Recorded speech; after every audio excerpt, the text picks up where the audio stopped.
we shall talk about the remaining part of the musculoskeletal system of human being here now. In the previous class you have learnt about the structure of the muscle, the mechanism of sliding filament theory, the biochemical events that occur during contraction, then certain physical events of the muscle like you have learnt about the twitch, then tetanus, then summation, then trapeze.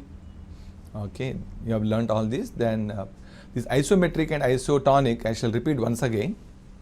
Isometric contraction and isotonic contraction. Here the pressure exerted on a muscle by a load. Pressure exerted on a muscle, pressure exerted on a muscle by any load, by a load is called, pressure exerted on a muscle by a load is called force.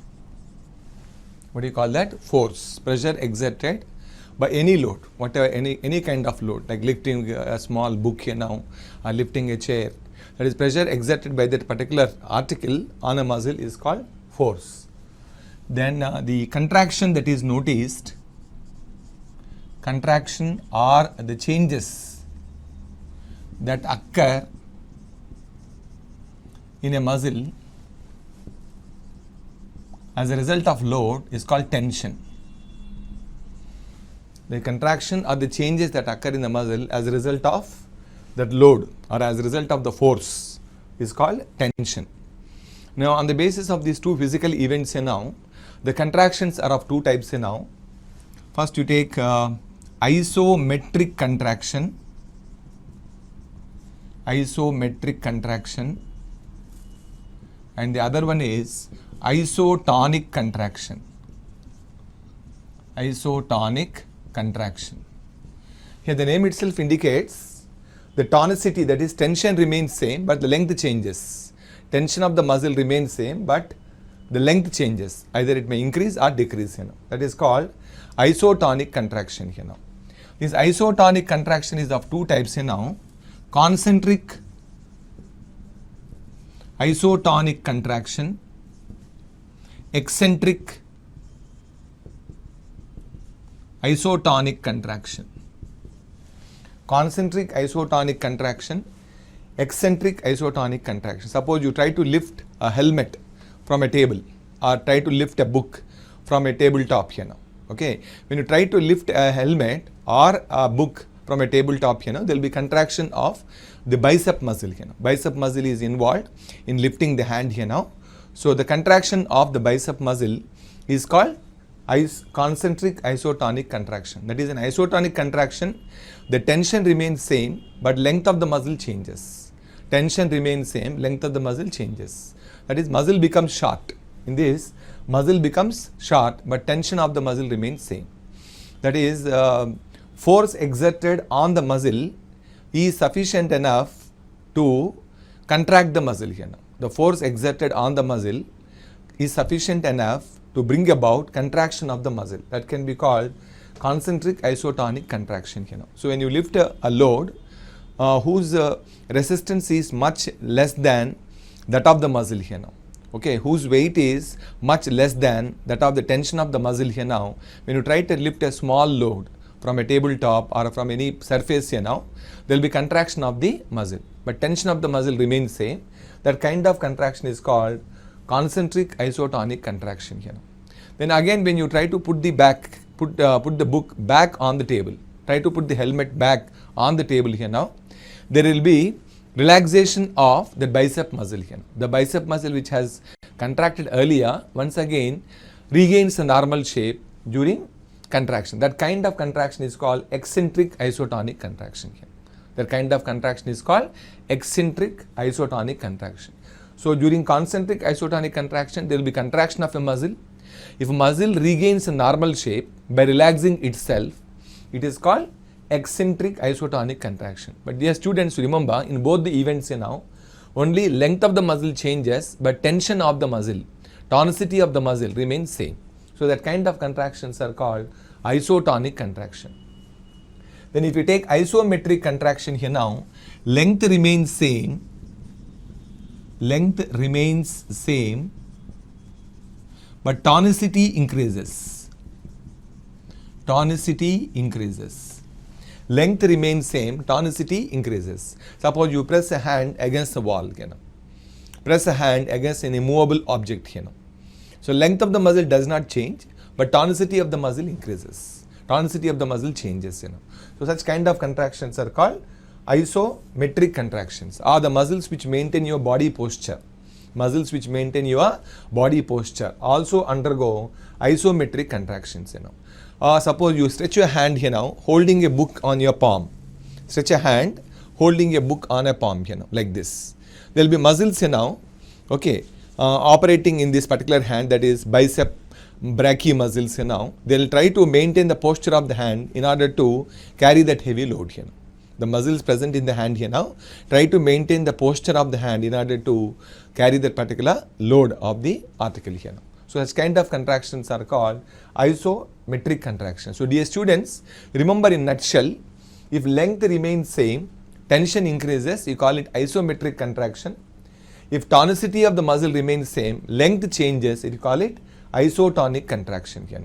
During isotonic contraction, the work is done. The work is performed by a muscle here now. Usually in the isometric contraction, work is not done here now. Okay? Isometric contraction, isotonic contraction is of two types, I told you. Concentric isotonic contraction and eccentric isotonic contraction. Okay? So remember these two events, the most important events which illustrate about the functioning of the muscle here now.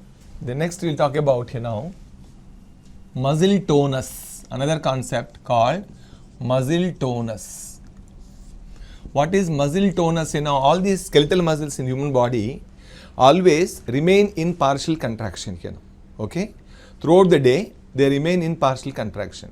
The partial sustained contractions of the skeletal muscles can be called muscle tone or muscle tonus, Because the skeletal muscles are innervated by the nerve fibers, motor neurons will be penetrating into each and every skeletal muscle of the human body. And these nerve fibers will be always receiving some kind of stimuli or the other. So the stimuli are sent to the muscles through motor end plates. Consequently, the muscles always remain in partial contraction. So those partial sustained contractions, mild contractions of the muscles due to constant stimulation by the motor end plates can be called muscle tonus. Then in human body, approximately about 650 muscles are present here. 650 muscles are present all over the body here. Now in the 650, the longest muscle is sartorius muscle of the leg. Sartorius muscle of the leg is considered as the longest muscle in the human body. The largest muscle in the human body,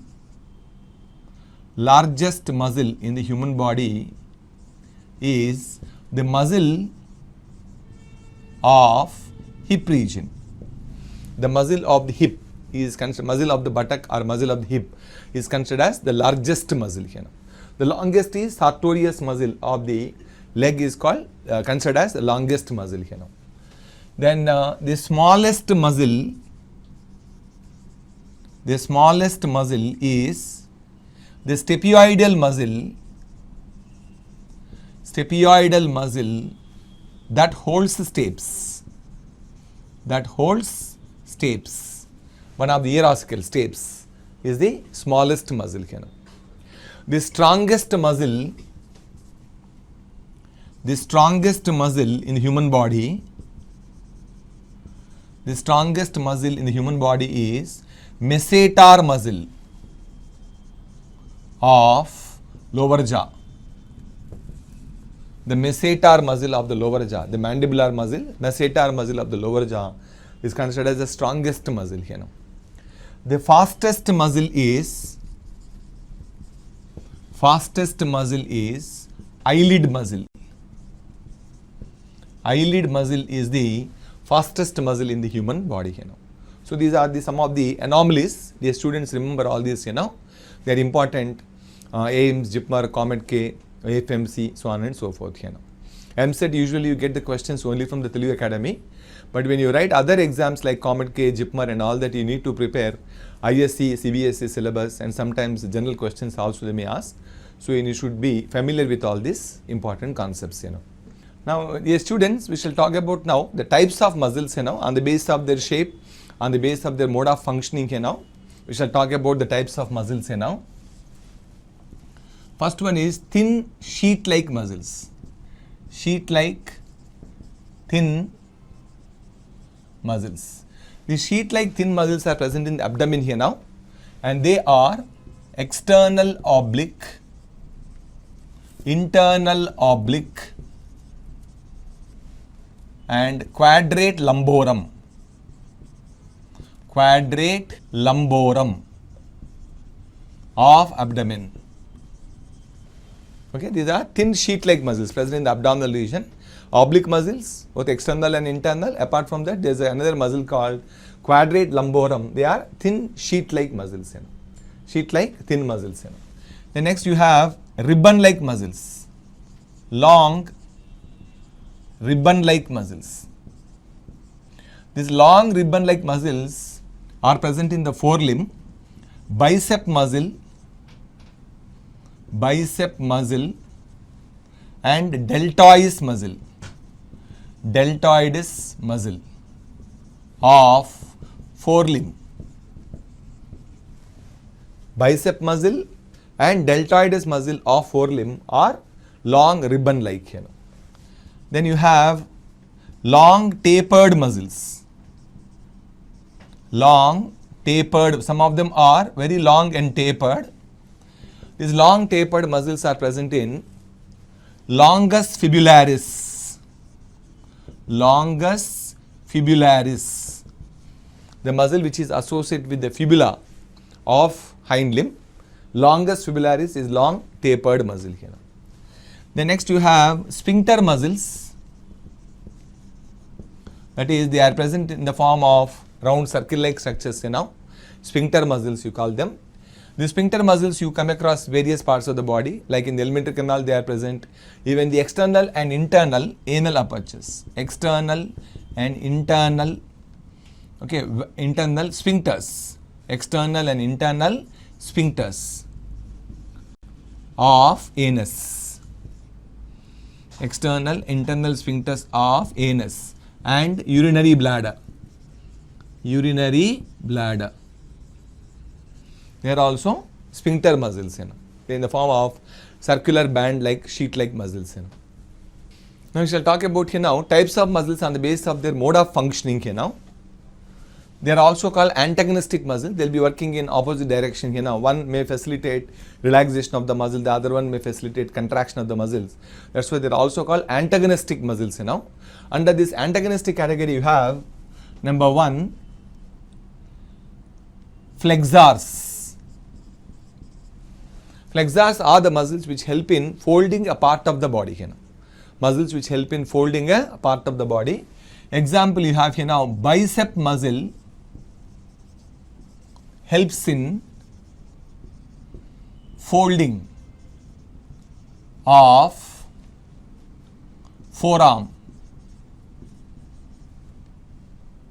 Folding of forearm. This folding process, it is because of the involvement of bicep muscle here. Then under this you have extensors.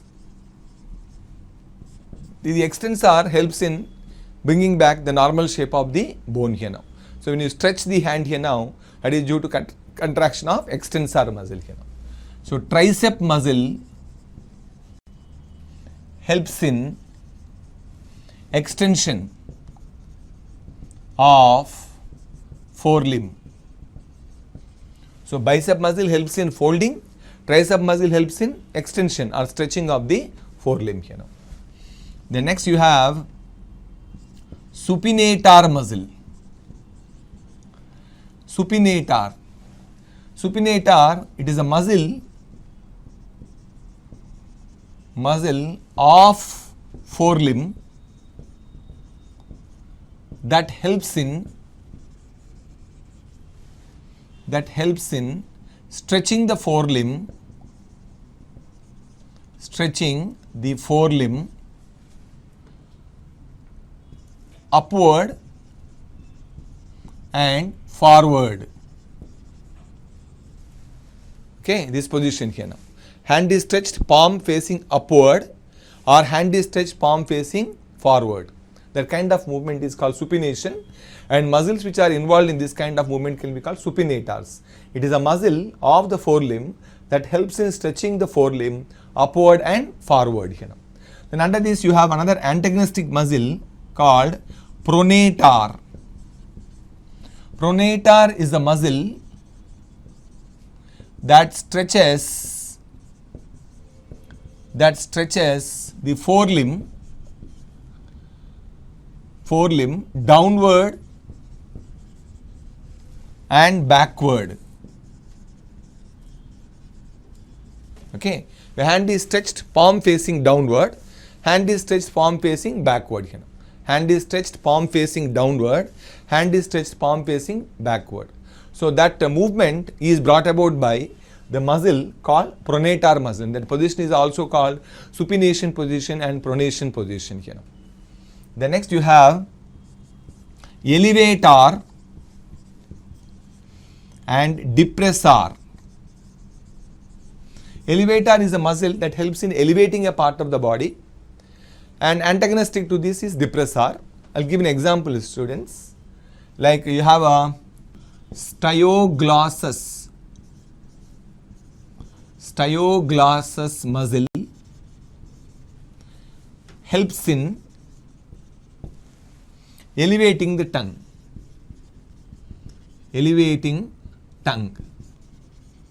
Okay, that upward movement of the tongue is brought about by the muscle called styoglossus muscle. Here. The upward movement of the muscle is brought about by, upward movement of the tongue is brought about by styoglossus muscle. So what I wrote, styoglossus muscle helps in elevating the tongue here. One more example I'll give, students. Mandibular muscle helps in elevating the lower jaw.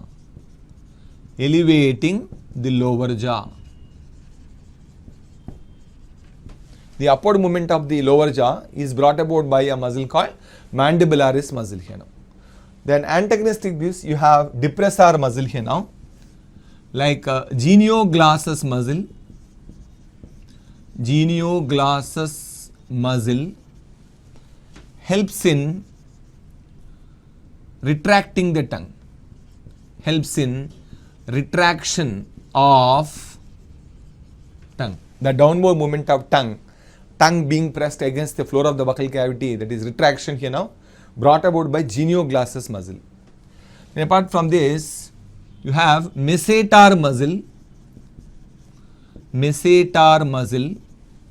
helps in downward movement of the lower jaw. Downward movement of lower jaw. So another example for the depressor, masseter muscle helps in lowering the lower jaw here now. Okay. So like this, these muscles are now elevator and depressor once again antagonistic to each other. For elevator, you got two examples now, styloglossus of the tongue and mandibularis of the lower jaw. For depressor also you got two examples now, genioglossus of the tongue and masseter muscle of the lower jaw here now. Next, fifth one here now. We'll talk about the fifth type of muscle here now, that is adductor muscle. Adductor is a muscle that brings a part of the body towards the median axis or median line of the body here now.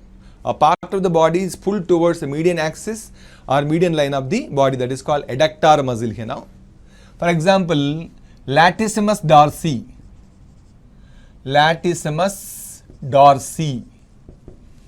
pulls forelimb towards the body. So if any part of the body is pulled towards the median axis or median line of the body, you call that adductor muscle. What is the example here now? Latissimus dorsi pulls the forelimb towards the body here now. Against this you have abductor muscle. Abductor muscle. Abductor is the one which pulls a part of the body away from the median axis. If a part of the body or if an organ of the body is pulled away from the median axis, you call it abductor muscle. Example, deltoids pulls forelimb away from the body. Away from the body. Deltoids pulls forelimb away from the body. Okay. The next we have sixth one, protractor muscle. Then retractor muscle. Protractor muscle, retractor muscle.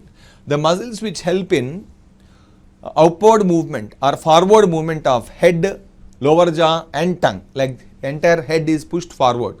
That is brought about by set of muscles called protractor muscles. So protractor muscles helps in pushing head, lower jaw and tongue forward. Such muscles are called protractor muscles. Antagonistic to this is retractor muscle. So helps in pushing head, lower jaw, tongue backward. The muscles which are involved in backward movement of the entire head, the forehead, the lower jaw and the tongue can be called retractor muscle. Like this, these two are also antagonistic to each other. Then apart from this you have dilator and constrictors. Dilator and constrictor muscle. This dilator and constrictors are mostly present around the sphincters. Some sphincters bring about dilation, some of them bring about constriction Or the same sphincter may act as dilator, also constrictor Urinary bladder, internal sphincter, okay, is involuntary in function, external sphincter is voluntary in function. So when they dilate there will be micturition. When they constrict, there will be accumulation of urine in the urinary bladder. Same way anal sphincters, same way esophageal sphincter, cardiac sphincter, pyloric sphincter. So most of the sphincters in the human body, even the pupil, the iris diaphragm present around the pupil all of them act as dilators and constrictors. And on the basis of mode of functioning, you divide the muscles into all these types. Next is strain. Sprain. She'll talk about certain terminology which deals with the muscular movements. Sprain. What is sprain here now? It is wrenching or twisting of a joint. Wrenching or twisting of a joint that results in stretching or tearing of a ligament without dislocation. Without dislocation is called sprain. So in a sprain, when there is wrenching, that is forcible twisting or twisting of a joint which results in either tearing of a ligament or stretching of a ligament without the bone being dislocated, can be called sprain. Then what is strain? It is a strain, stretching or tearing of a muscle is called strain. Okay, tearing or stretching of a muscle that is attached to the bone is called strain. So dear students, remember the difference between these two, strain and sprain. The next third one, there is a disorder called myasthenia gravis. Myasthenia gravis. This myasthenia gravis is an autoimmune disorder autoimmune disorder because of formation of antibodies against the own cells mostly acts at the neuromuscular junctions, leading to excess secretion of acetylcholine. There will be excess secretion of acetylcholine and deterioration of muscles.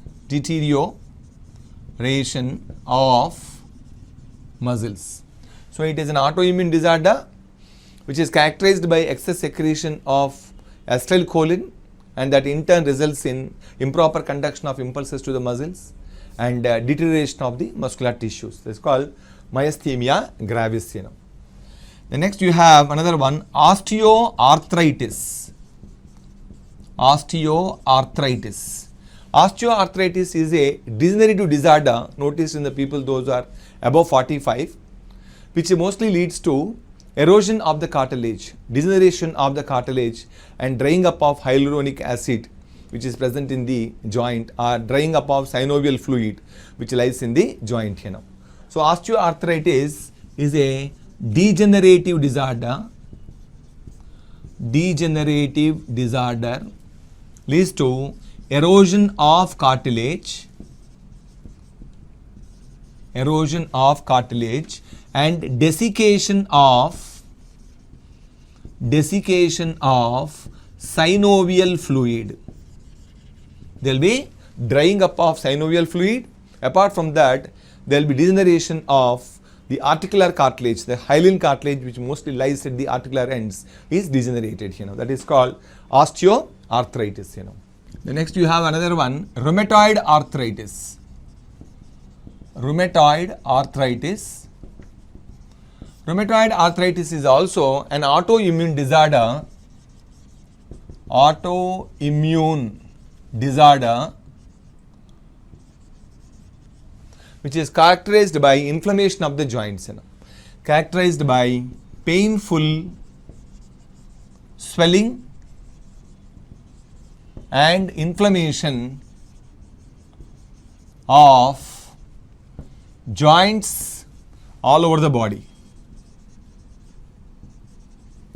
In case of osteoarthritis, mostly knee joint, elbow joint, shoulder joint, the major joints are affected, But in rheumatoid arthritis, even the smaller joints like phalangeal joints, the scapular joints, they are also affected, and there will be inflammation of the joints, painful swelling of the joints. It is mostly an autoimmune disorder, again due to formation of antibodies against the own tissues, which result in degeneration and deterioration of the joint fluid, then cartilage, so on and so forth. That is rheumatoid arthritis.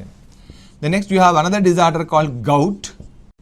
Gout is due to excess secretion of uric acid. When there is excess secretion of uric acid, sometimes it gets deposited in the joints and thereby causes inflammation of the joints, which is called gout. The next you have another muscular disorder called Duchenne muscular dystrophy. Duchenne muscular dystrophy.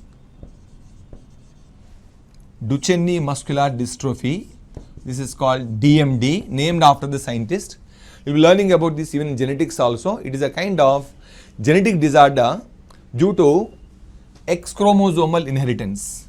X chromosomal recessive inheritance. Like the students who already learnt, you have been learning right from 8th class, like color blindness, hemophilia. They are also due to presence of the genes, recessive genes on X chromosome. It is also one of the disorders, because of the presence of recessive genes on X chromosome. People suffer from this DMD disorder, where the respiratory muscles are mostly degenerated. The respiratory muscles like intercostal muscles, then phrenic muscles of diaphragm are degenerated from 15th or 16th year onwards. That is till the age of 15 or 16. The child is normal Then there will be abrupt deterioration of the muscles of the respiratory tract right from 16 or 17 onwards, where the condition makes the child crippled makes the person crippled. He will be bedridden He will be unable to breathe in and breathe out. he will be put on ventilator, and finally it causes death. That is, death becomes imminent in case of this Duchenne muscular dystrophy. And remember, it is a recessive X chromosomal disorder apart from color blindness, hemophilia and all this. Okay. So these are the some of the disorders of the muscular tissue here now. Myasthenia gravis, Duchenne muscular dystrophy, then one joint disorder, that is rheumatoid arthritis, then osteoarthritis, gout, so on and so forth here. Now dear students, we shall talk about now the second part of the musculoskeletal system, that is we shall talk about human endoskeleton. The salient features of the human endoskeleton I will put before you.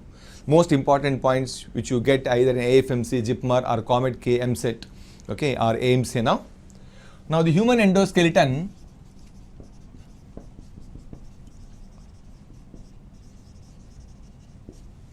is can broadly divided into two types now: axial skeleton and appendicular skeleton.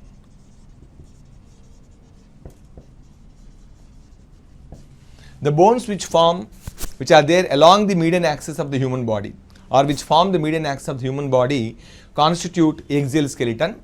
Under this you have skull, ribs, sternum, vertebral column. Okay, skull, ribs, sternum and vertebral column, they constitute axial skeleton. Then appendicular skeleton here now, under this you have girdles and limbs. Girdles, that is both pectoral and pelvic girdle, pectoral and pelvic girdle. Under limbs you have forelimbs and hind limbs. So the limb bones and the girdle bones constitute appendicular skeleton, whereas axial skeleton includes skull, ribs, sternum and vertebral column. In the axial skeleton around 80 bones are present. Okay, total bones in the human body are 206. Under these 80 are axial here now. So you find around 126 in the appendicular skeleton here now.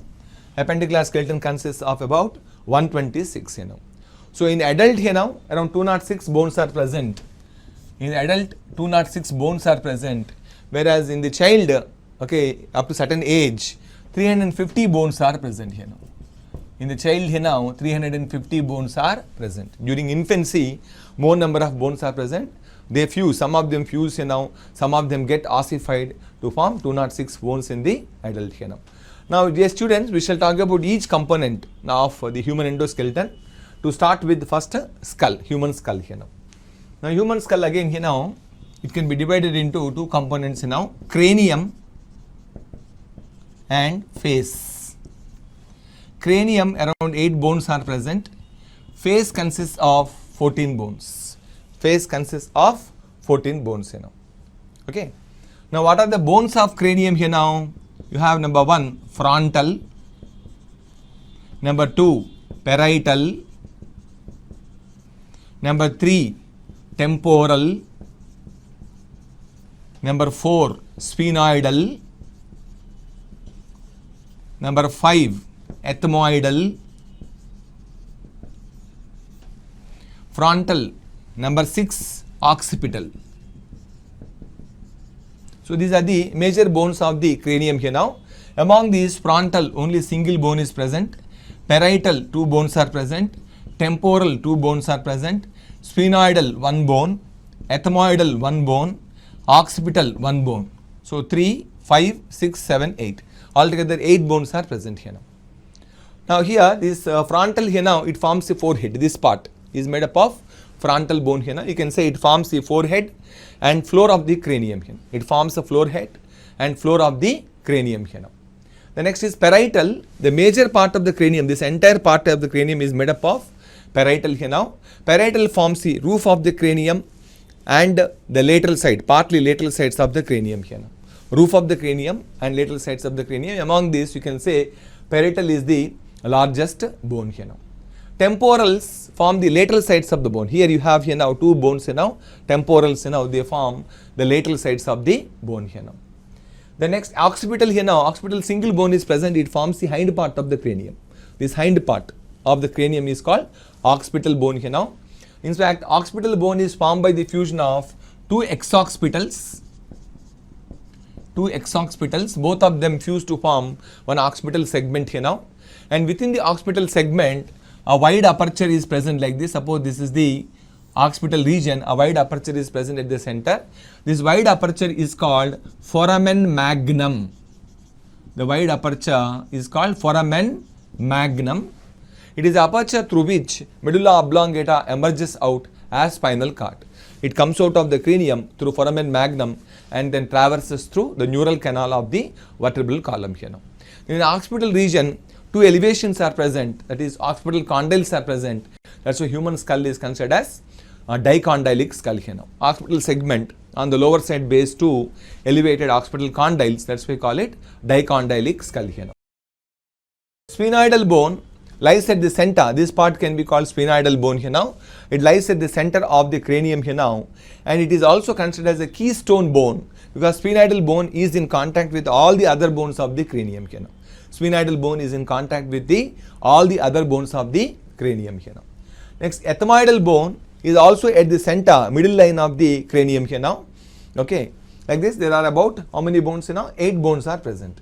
Frontal bone forms a forehead and floor of the cranium here now. Parietals form the roof of the cranium, the largest here now. Then occipital region forms the hind part of the cranium. Okay, temporals here now form the lateral sides of the cranium. Sphenoidal bone is at the center of the cranium here now. A keystone bone which is in contact with all the other bones here now. Then ethmoidal bone is also present in the middle line of the cranium here now. Like that 8 bones form the cranium, and all these 8 bones are membrane bones. What kind of bones are they? Membrane bones. You know very well there are two kinds of bones now, membrane bones and replacing bones in human body. Replacing bones are the bones which arise by ossification of pre-existing cartilage, whereas membrane bones are dermal bones arise by ossification of connective tissue called mesenchyme. So they are all formed by ossification of connective tissue called mesenchyme, and they are also called dermal bones or membrane bones. Then among these there are some sutures. What is a suture? Suture is an immobile joint here now. The suture that lies between frontal and parietal. Frontal and parietal is called coronal suture. The suture is the kind of immobile joint.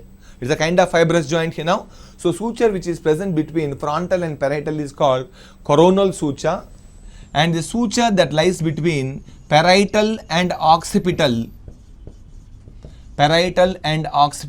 is called lambdoidal suture. Lambdoidal suture. And the suture that lies between parietal and temporal is called lateral suture. Parietal and temporal is called lateral. There are like three important sutures are there. Dear students, remember again AIMS, JEEPMAR, EAMCET, so on and so forth. Very important concept. Coronal suture lies between frontal and parietal. Lambdoidal suture lies between parietal and occipital. Then lateral suture lies between parietal and temporal. Okay, so all these bones along with the sutures constitute the cranium here now. Now we shall talk about the face here now. Face is made up of 14 bones here now. What are they? I shall write here. Number 1, nasals. 2 are there. The nasals here now, they form the bridge, nasal bridge. These 2 bones here now constitute the nasal region. They form the nasal bridge and also form the lower margin of the orbital fossae here now. The next you have maxillae. 2 of them are present. This maxillae, both of them fuse to form the upper jaw, an immobile upper jaw. This is the maxilla bone. 2 of them are present here now with the maxillary sockets to lodge the teeth. Maxillary teeth, that is thecodont, heterodont teeth. Then there is an extension of the maxilla called maxillary process or palatine process. You call it the maxillary process or palatine process forms the antepart of the hard palate. Lift your tongue and touch. You have a hard palate. the anterior part of the hard palate is formed by the extension of the maxilla bone called palatine process. Then next you have, okay, next you have here now a single dentary bone. Single dentary forms the lower jaw. This entire thing is made up of a single bone called dentary bone. It forms the lower jaw. And remember, in the human skull, the only movable bone of the human skull is the dentary. It is also considered the strongest bone. It is connected to the temporal bone of the cranium by mandibulotemporal joint. It is connected to the temporal bone of the cranium by temporomandibular joint. Temporomandibular joint. The next you have zygomatic bone. Zygomatic, two of them are present. The zygomatic are also called cheekbones. These are the bones which form the cheek lateral sides of the face. Zygomatic bones, two of them are present here. They also form the inner border of the orbit. The next you have lacrimal bones. Lacrimals are two in number. They are the smallest. Lacrimals are the smallest in the entire face. They form the inner margin of the orbital fossae. They form the inner margin of orbital fossae. They are the smallest in the entire face region. Then next you have vomer bone. Vomer is single. Vomer forms the inner margin of the nasal region. These nasals form the upper nasal bridge, and the lower nasal bridge is formed by vomers. Number one. The next you have inferior concave. Inferior concave. Two of them are present here now. They form the lateral walls of the nasal bridge. The upper nasal bridge is formed by the nasals. The lateral nasal bridges are formed by lateral walls of the nasal region are formed by inferior concave here now. Okay. Then vomer forms the floor of the nasal region here now. So two nasals are present, two maxillae, one dentary, then palatine. Apart from this, 4 zygomatic, 5 lacrimal, 6 vomer, 7 inferior concave. The 8th one is palatine bones. Palatines are also, two of them are present. They form the posterior part of the hard palate. Anterior part of the hard palate is formed by the palatine process of the maxillae, and posterior part of the hard palate is formed by the two palatine bones. So altogether here now 4, 5, 7, 8, 10, 12 and 14. 14 bones are present here now. Then apart from this, internal ear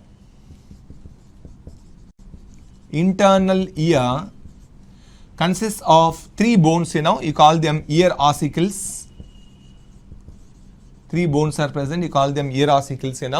They are malleus, incus and stapes. What are the 3 bones, students? Malleus, incus and stapes. You have to remember here now. You remember MIS. M-I-S, MIS, you remember.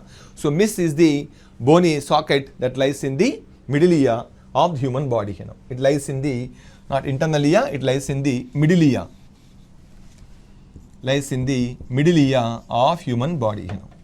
Now you should remember the origin and shape of the MIS. Again EAMCET and AFMC, JIPMAR and all the other exam point of view. The most important question here now. You remember the origin of the MIS and shape of the MIS. I'll give a clue here now for you to remember the origin and shape. Remember the origin part, if you take malleus originates from articular bone of lower jaw. Incus originates from quadrate bone of upper jaw. Stapes originates from hyomandibular bone. So repeat once again. Malleus originates from articular bone of lower jaw. Incus originates from quadrate bone of upper jaw. Stapes originates from hyomandibular bone of visceral arches. So remember, MIS, these are the ear ossicles, and their origin is MAIQSH,